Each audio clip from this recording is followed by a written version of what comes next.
Alright guys, so I'm not gonna be very loud today because I need to be quite quiet when it comes to doing stuff out here in the yard.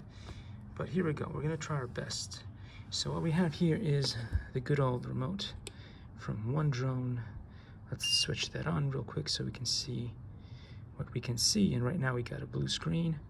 I do have two things here, one elastic band and one of these zip tie kind of things. I don't know. That may come in useful. And we are going to turn on the drone one and press down to turn it on. Oops, something failed. Okay, it is no longer failed. It now works. Okay.